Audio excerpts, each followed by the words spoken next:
Hola, hablamos en clase de la necesidad de conocer a los consumidores en profundidad, detectar sus motivaciones, que los mueve, que los conmueve, que los motiva, son, siempre decimos las mismas palabras etimológicamente, y siempre estamos hablando de movimiento, ¿no? Entonces, comentábamos de la necesidad de realizar entrevistas en profundidad como una técnica, no como la única, pero como una técnica que nos permite identificar esas motivaciones de los consumidores. También tenemos la observación, tenemos los grupos foco, tenemos distintas técnicas que nos permiten llegar a entender las motivaciones profundas.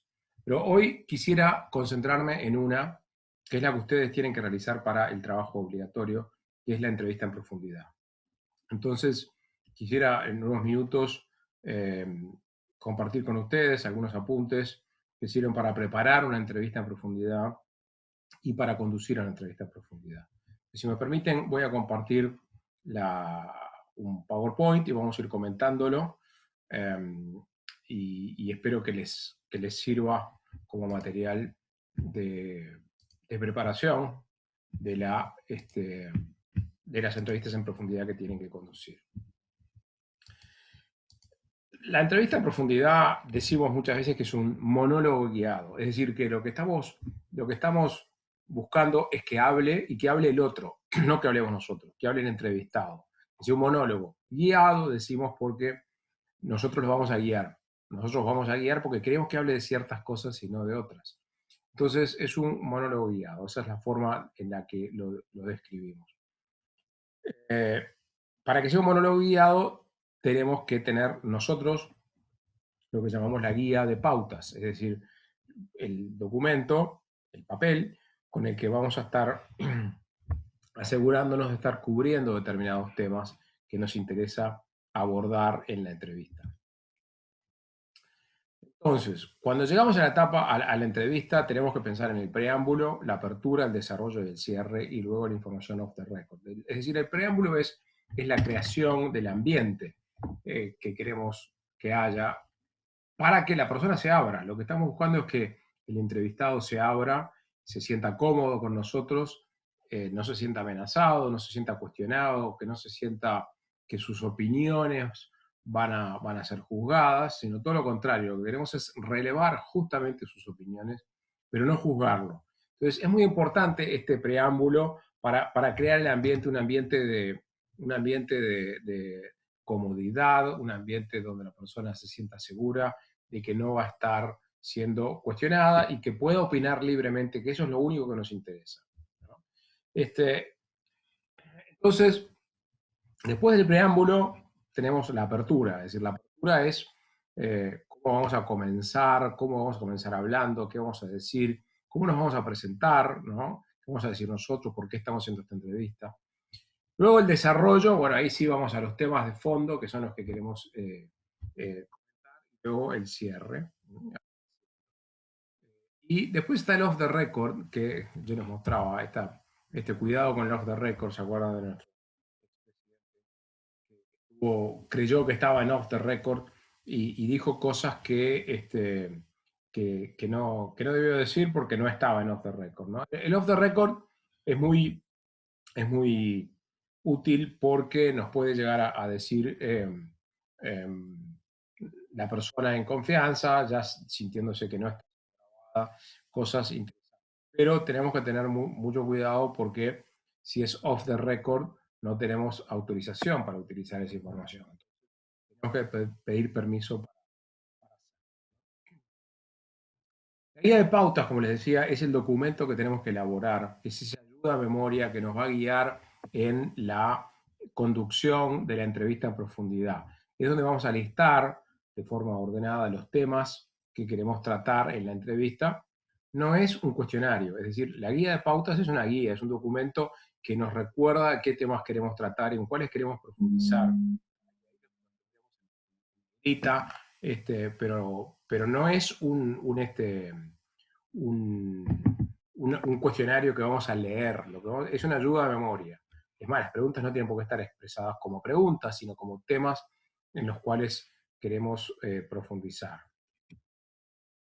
¿Cómo es que confeccionamos la guía de pauta? Y esto es interesante.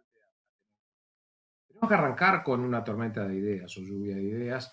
En el grupo en el cual estamos trabajando tenemos que identificar los temas en los que queremos investigar. ¿Cuáles son qué cosas me interesa saber? Me interesa saber, por ejemplo, cómo se informó la persona o qué pasos dio antes de llegar a la etapa de compra. ¿Cómo es que tomó las decisiones? Le preguntó a un amigo, entró en la página web, ¿en cuántas páginas web entró? ¿Cuánto tiempo estuvo?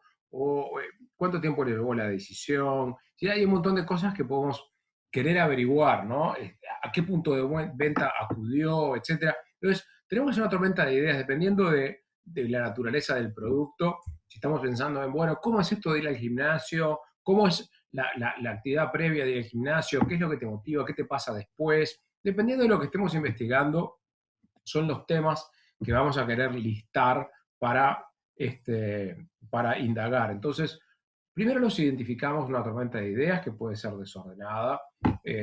Después lo capitulamos, es decir, ordenamos todos esos temas que identificamos sobre los que queremos investigar, los ordenamos en capítulos, los agrupamos en capítulos y después dentro de cada capítulo hacemos otro ordenamiento para asegurarnos que haya una lógica. Entonces, de vuelta, este es el orden en el que tenemos que proceder y así es que les sugiero que lo hagan, comenzando por no se pongan a escribir directamente la guía de pautas, sino arrancar por una tormenta de ideas, luego el capitulado y luego el ordenamiento. Y pensemos, acá, este es material de mi colega Héctor Núñez, docente de ORT, pensemos en cómo vamos a ordenar los temas. Conviene siempre arrancar de lo general a lo particular, no ir a lo particular de primera, a lo específico. Arrancar de lo general a lo particular, de lo simple a lo más comprometido, porque lo último que queremos es que la persona se ponga en guardia y se ponga con los brazos cruzados y no quiera responder. Lo que queremos es que la persona se abra, ¿no? Y comparte información y para eso tenemos que arrancar con cosas que no van a generar una resistencia. Lo impersonal primero y después lo más personal, sobre lo cual es un poco más difícil expresarse. Entonces, pensemos en estructurarlo de esa manera. También está el factor tiempo. Tiene que estar muy claro el marco temporal. ¿Cuánto tiempo le vamos a pedir a la persona? Y tenemos que asegurarnos de tener el ok de la persona para cedernos ese tiempo. Es decir, esto va a llevar 20 minutos, va a llevar 30, va a llevar 60, 60 es mucho, pero 30 minutos puede llegar a ser razonable, entre 20 y 30 minutos. Pero tenemos que decirle, mira, esto nos va a llevar 30 minutos. ¿Puedo contar con 30 minutos de tu tiempo? Entonces, si tenemos la aprobación, ahí podemos proceder. Y acordarnos de llevar, además de la guía de pautas, el grabador, el teléfono o la computadora. A mí me gusta grabar en dos lugares por las dudas, grabar en la computadora y grabar en el teléfono, por si alguna de las dos no funciona, se queda sin batería, etcétera, algún problema puede haber. Entonces podemos utilizar dos aparatos en los cuales grabar, ¿no? Una guía de pautas tiene esta forma. Este es material también de Héctor Núñez. Es decir, es una página donde tenemos en este caso, los 1, 2, 3, 4 temas, ¿no? 4 grandes capítulos, digamos, en los cuales se estructura esta entrevista. Y dentro de los capítulos tienen los temas, en formato de bullet en este caso, listados simplemente. Entonces, fíjense que no está como preguntas, sino dice locales a los que concurren. Bueno, entonces es una ayuda de memoria. Contame a qué lugares solés ir. Entonces, locales a los que concurre de repente se transforma en la conversación con el entrevistado en contame a qué lugares solés ir. Entonces se hace más conversacional esto y no es un cuestionario rígido que tengo que leer. Esa es la idea de la guía de pautas. Una página, a veces me preguntan cuántas preguntas tiene que haber. Bueno, yo qué sé, 12, 15, 10, más de 15 ya es un poco pesado, ¿no? Pero podemos pensar, yo qué sé, hasta 20 si se quiere estirar, pero no mucho más que eso, porque si no se hace muy pesado y el entrevistado cuando se hace pesado empieza a responder cualquier cosa con tal de terminar la entrevista. En el caso de los grupos foco, aquí estamos viendo una foto de grupo foco, también tenemos una guía de pautas que la tiene el moderador, en este caso, que es el que está moderando, valga la redundancia, la discusión en el panel, en el conjunto de 6 u 8 personas que participan del grupo foco, y acá está el cliente que contrató el grupo foco, que está, en este caso, a través de una cámara, que pasa, que está siendo filmado o grabado con el consentimiento de las personas, obviamente, pero a veces entonces el cliente está, a veces no está el cliente, directamente lo que pide es para ver las grabaciones. La ventaja de estar es que uno puede en el momento decir, bueno, me interesa que profundicen en tal comentario que hizo alguna de las personas, y si le hace llegar un papelito al moderador para decir profundizar en tal comentario. Esa es la ventaja de estar. También otra ventaja de estar es que uno puede ver el comportamiento corporal de las personas cuando se tratan determinados temas, cuando se plantean determinados temas. Entonces es interesante tratar de presenciar esos grupos focos, ¿no? O sea que la guía de pauta se utiliza tanto en un grupo foco como en una entrevista en profundidad. Habiendo conducido un grupo foco, donde estamos hablando de la categoría T, y lo que hicimos fue pegar unos post-it en el espejo, en el cual agrupamos las marcas según algún criterio, y después los entrevistados nos contaban un poco por qué habían hecho la agrupación de esa manera, por qué estas marcas las ponían en grupo a grupo, y estamos en un estudio de posicionamiento. Acá había una mesa donde le dábamos algo de comer y de tomar, y estaba yo grabando la discusión, y después que identificamos las marcas que conocían, las pegamos, y yo le estoy sacando una foto acá. Esto es bien importante, este material es también de mi colega, el doctor Gustavo Rubinstein. Nosotros tenemos que pensar que lo que queremos es descubrir las motivaciones profundas de los consumidores. Y ese descubrimiento en realidad va a provenir de las frases, los verbatims, las frases textuales que ellos expresaron en respuesta a nuestras preguntas. Es decir, que para los temas que nosotros identificamos que queremos tratar en la entrevista en profundidad, de esos temas vamos a extraer verbatims, es decir, frases textuales que nos llamaron la atención, que el consumidor, el entrevistado, expresó. Y esas frases textuales a veces están diciendo lo mismo distintas personas, pero lo dicen de manera diferente. Y nosotros tenemos que copiar, escribir esas frases, entre comillas, obviamente, porque son textuales, y lo que podemos hacer es agrupar esas frases, ¿tá?, en capítulos. Es decir, acá veo que estas frases están vinculadas. Lo están diciendo de distintas maneras, pero veo que son conceptos vinculados. Por otro lado, otro grupo de consumidores está diciendo estos otros conceptos que creo que también están vinculados, aunque lo están diciendo de otra manera, y otros están diciendo esto otro, u otras motivaciones, si se quiere. Entonces, agrupo esos verbatims y después escribimos nosotros, redactamos una frase que resume el mensaje que nos están queriendo transmitir las personas en su propio vocabulario. ¿Ah? Entonces, así es como procedemos. Primero identificamos los temas sobre los que queremos indagar, luego, con las entrevistas, detectamos o identificamos los verbatims, las frases textuales que queremos destacar de los consumidores, los entrevistados, que nos llaman la atención, que nos interesan, y luego las agrupamos y a partir de ahí extraemos los grandes mensajes. Fíjense que es un ejercicio de deducción, ¿no? Es decir, acá no estamos nosotros queriendo adivinar, sino que estamos deduciendo qué es lo que nos está diciendo el entrevistado. ¿Ah? Es de eso de lo que se trata. Esto lo podemos expresar en forma de infografía. Acá fueron un par de alumnas que lo indicaron, ¿no? Es decir, acá pusieron en forma de gráfica de expresar mucha información en una sola página. Entonces resumieron los resultados de las entrevistas en una sola página, indicando cuáles son los principales. Aquí en otro caso hay unos verbatims también de otros alumnos, un montón de frases de por qué tomo mate. Un montón de frases, fíjense que están entre comillas, porque son frases textuales, ¿no? Y no es de las personas que respondieron. Ahora, respecto de los verbatims, un verbatim como les decía, es una frase textual que puede o no expresar un insight. Es decir, tenemos que tener mucha suerte para que una persona, un entrevistado, nos exprese sus motivaciones con tanta claridad como para que nosotros digamos, este es el insight, esta es la motivación del consumidor en este. En general eso no ocurre.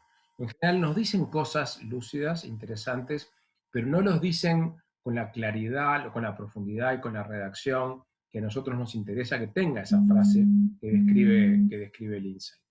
Entonces, de vuelta, un verbatim puede expresar un insight o no. De repente tenemos que nosotros redactarlo de manera diferente. Entonces, una cosa que podemos hacer es decir, bueno, estos verbatims, a partir de ahí deduzco esta motivación que después se transforma en el insight. Pero esa redacción la damos nosotros. La diferencia entre motivación e insight lo vimos en clase, en la concepción que yo le doy al término. El insight es la motivación que elegimos como base de la estrategia de la marca. Es decir, hay muchas motivaciones, pero las marcas eligen una motivación como la motivación principal a satisfacer. Esa es la que llamamos el insight. Bueno, algunas recomendaciones para preparar la entrevista en profundidad, ¿no? Uno, está el tema del reclutamiento, es decir, a quién vamos a entrevistar. Eso tiene que estar muy claro, especialmente si vamos a contratar una empresa de investigación, tenemos que decirle muy claramente cuál es el perfil de las personas que queremos entrevistar. Para la etapa de reclutamiento tiene que estar muy claro el perfil. Queremos entrevistar jubilados que hayan pedido un préstamo en el último año, por ejemplo, o que lo hayan pedido a tal institución, o que hayan pedido tal tipo de préstamo. Entonces, tenemos que ser muy precisos en cuanto a cuál es el público que queremos que se reclute. El reclutamiento es uno de los lugares donde más fracasa este tipo de investigaciones cualitativas, ¿no? Porque es difícil dar con las personas que tengan el perfil exacto. Pero tenemos que ser precisos porque si no vamos a entrevistar a las personas equivocadas.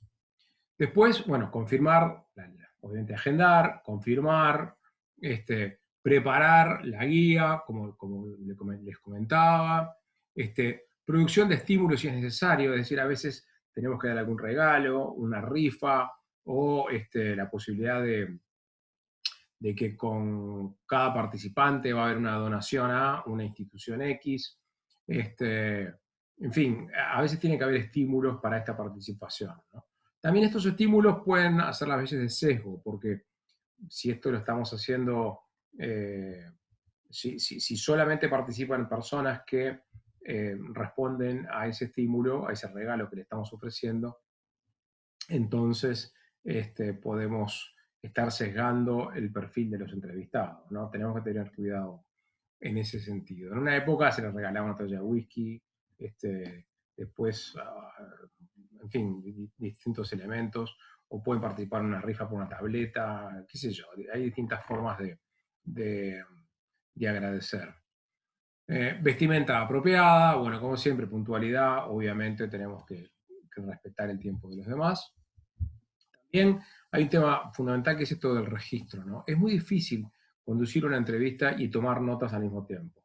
Entonces, recomiendo el uso de un grabador, que puede ser el propio teléfono o un laptop, como les decía anteriormente, y solamente tomar nota de algunos puntos clave o puntos a los que querramos volver durante la entrevista, ¿no? Y tenemos que explicar por qué estamos usando un grabador y pedir permiso. Y inmediatamente después de la entrevista tenemos que desgrabar, ¿no?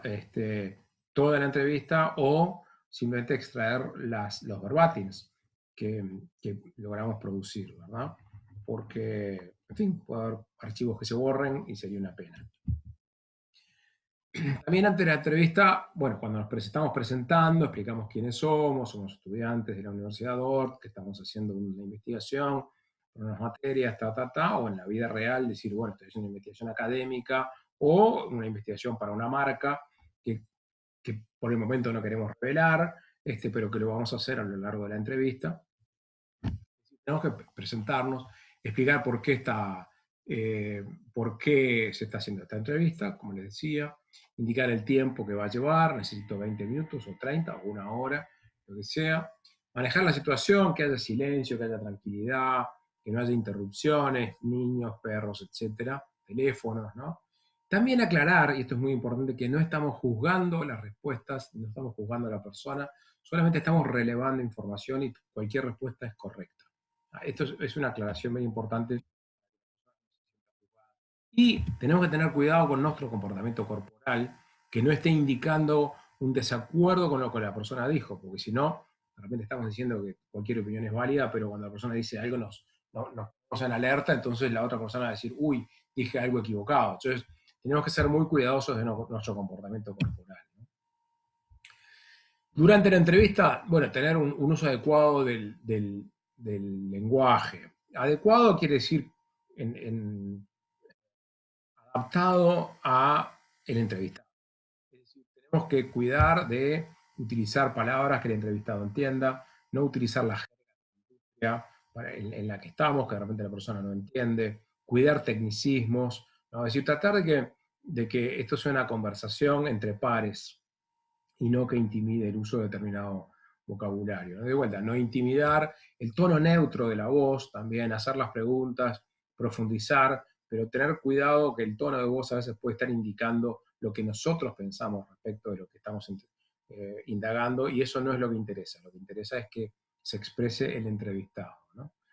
Establecer una relación cálida, empática, ¿no? Que la persona se sienta cómoda y generar, comenzar con puntos generales, ¿no? Hablar de los temas menos, como les decía, menos comprometidos para luego ir a los temas específicos. Identificarnos, ¿no? Integrarnos al mundo del entrevistado, si vamos a la casa o a su lugar de trabajo, tratar de ser parte de ese mundo. Lo que estamos buscando es que la persona se sienta cómoda, tener una aproximación natural, de vuelta a través del uso del lenguaje, y tener claro que nosotros estamos buscando motivaciones, con lo cual queremos entender cómo piensa la persona, qué opiniones tiene, qué actitudes, qué valores, qué motivaciones, con lo cual vamos a tener que tener preparadas algunas preguntas que nos permitan profundizar, entender el porqué de las cosas. Por ejemplo, una forma de profundizar es parafrasear. La persona dice algo y nosotros podemos parafrasearlo, decir, entonces lo que me dijiste es tal cosa, ¿verdad? Entonces, si nosotros decimos así, la persona va a decir, sí, sí, lo que te quise decir es eso, porque fíjate que, entonces, como que estamos invitando a la profundización a través de una palabra, a través de parafrasear, ¿no? O decir, déjame ver si entendí. Lo que me querés decir es tal cosa, ¿es esto lo que me estás diciendo? Entonces, si uno utiliza este tipo de frases, estamos invitando a que la persona profundice y se exprese. Esto hay que practicarlo y hay que anotarlo, hay que llevar estas frasitas anotadas para acordarnos de usarlas, ¿no? También está el uso del silencio. El silencio es una herramienta muy importante. El silencio incomoda, el silencio incomoda, el silencio invita a que el silencio sea roto. Es decir, cuando hay silencio, alguien lo va a romper. Entonces, como entrevistadores, a veces es conveniente hacer silencio para que la otra persona se vea en la necesidad de hablar, ¿no? Esto es algo que tenemos que aprender a cuidar la ansiedad nuestra por querer romper ese silencio. El silencio, de repente la persona está pensando y tenemos que dejar lo que piense y bueno, y sentirnos cómodos con el profundizar. Como les decía, acá queremos ir en profundidad y para eso hay frases como, disculpame, no entendí tal cosa. ¿Me lo podrías aclarar? ¿O por qué decís esto? La verdad que me pareció interesante y me gustaría escuchar un poco más sobre este. ¿Podrías explicarlo, por favor? O, ya veo, entiendo, sí, pero ¿y qué más me puedes decir de esta cosa, de este punto? Entonces, son frasecitas, ustedes elegirán con cuál se sienten más cómodos, pero es bueno tenerlas en el menú para profundizar en determinados aspectos. Después hay algunas situaciones en las cuales nos podemos encontrar, como es una persona muy conversadora, de repente hay alguien que habla y no para de hablar, y ahí nosotros tenemos que manejar esa situación, ¿no? Y tenemos que guiar Eso es nuestro rol. Tenemos que guiar ese monólogo para que hable efectivamente de lo que nosotros queremos, ¿no? Entonces podemos decir, bueno, está, ya veo, pero en realidad quisiera hablar de este otro tema. Vamos a volver sobre ese punto que me estás comentando, pero ahora quisiera avanzar y hacerte esta otra pregunta, ¿no? O hablar de este otro aspecto. Entonces, tenemos que tener cuidado también con esas situaciones. Lo mismo con los conflictos de interés, es decir, a veces nos topamos con una persona que sabe mucho de la industria porque participa de esa entrevistas sobre el consumo de yogur, no me interesa trabajar con gente que trabaje en alguna de esas. No me interesa entrevistar personas que trabajan en una empresa que produce yogur o que distribuye yogur, porque las opiniones van a estar influidas por ese conocimiento que tiene la persona de la industria. Entonces, en ese caso, primero hay un problema de reclutamiento, es decir, eso debimos averiguarlo antes de comenzar la entrevista, antes de agendar la entrevista, en la etapa de reclutamiento. Pero si se llegara a dar, bueno, capaz que tenemos que cordialmente terminar la entrevista una vez que detectamos que la persona es un experto porque tiene un involucramiento especial. Como les decía también, la guía de pautas no tiene por qué ser seguida estrictamente, es decir, es una guía, es un documento, una ayuda a memoria para asegurarnos de que no nos hayamos olvidado de ninguno de los temas que nos. Pero no tenemos por qué seguir, es decir, si tratamos un tema que está sobre el final de la entrevista, bien, lo dejamos y lo tratamos, no importa, se dio naturalmente, mejor que si se dio. La conversación tiene que fluir, eso es lo mejor, si fluye naturalmente. Y también podemos volver a temas anteriores, ¿no? Si bueno, hay algún tema que ya lo tratamos un poquito, pero después me gustaría, realmente me hago una nota, ¿no? Me hago un circulo alguna palabra y digo, quiero volver sobre este punto. Pero tratemos de que sea lo más natural posible. También, como decía, evitar que la conversación se vaya del tema, ¿no? Es decir, reencauzar, y tratar de respetar el tiempo previsto, ¿no? Cosas que tenemos que evitar son hablar demasiado nosotros, ¿tá? Nosotros tenemos que tratar de no hablar, tratar de generar la conversación, pero nuestra función es que sea un monólogo guiado, es decir, disparar los temas, indagar, profundizar, etcétera, pero no hablar, no, esto no es una conversación. ¿Mm? También tenemos que evitar conducir la respuesta, es decir, que nuestra pregunta ya esté de alguna manera sesgando la respuesta que queremos obtener. Justamente esto es algo muy delicado, ¿no? No queremos discutir, no queremos responder nosotros con demasiado entusiasmo, porque si mostramos entusiasmo estamos mostrando nuestra opinión y a las personas les gusta agradar, no les gusta confrontar, entonces si mostramos nuestra opinión es posible que la otra persona no nos dé la suya y simplemente se adapte a la nuestra. Sobre explicar estímulos, todo lo que sea sobre actuar, sobre explicar, sobre reaccionar, tenemos que tener cuidado. Estímulos pueden ser también fotos, de repente yo le muestro una foto, ¿no? Y decir, bueno, contame, te muestro una foto, hablame de este consumidor típico, te muestro la foto de una persona, contame cómo fulano, lo que estoy utilizando una técnica proyectiva, pero tenemos que tener cuidado con esos estímulos. Responder a las preguntas del entrevistado, claro, si el entrevistado nos pregunta a nosotros, nuestra opinión no interesa. Nosotros queremos devolverle la opinión, la pregunta al entrevistado. Comportamiento corporal.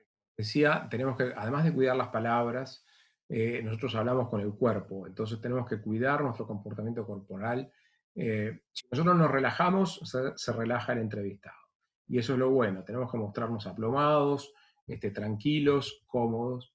También cuidado con mirar el reloj, porque si nosotros miramos el reloj, lo va a mirar el entrevistado y va a decir, uy, ya pasó tanto tiempo, o me quiero ir, o se pone a pensar en otra cosa.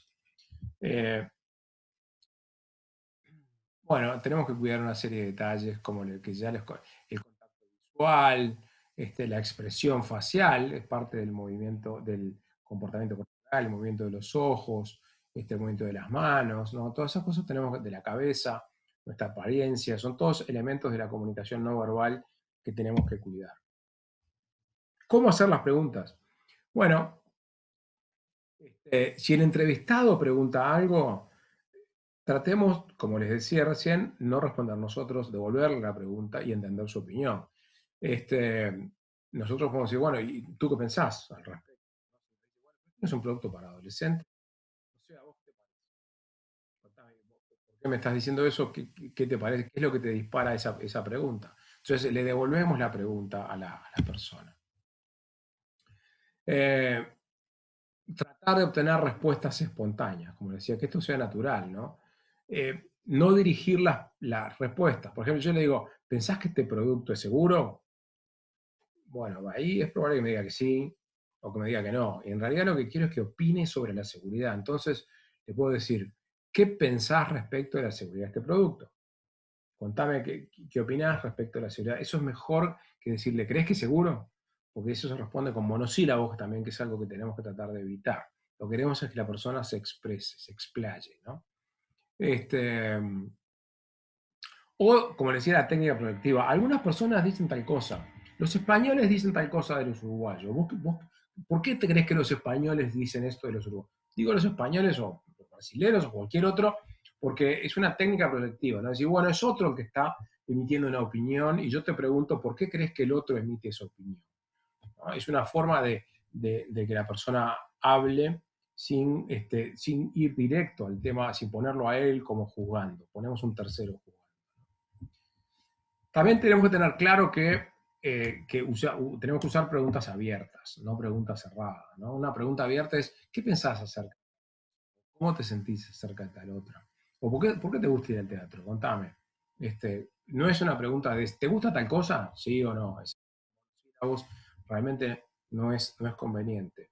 Porque una vez que la persona empieza a responder con monosílabos, tiende a continuar respondiendo con monosílabos. Entonces, evitemos las preguntas que se responden con sí o no, especialmente al principio.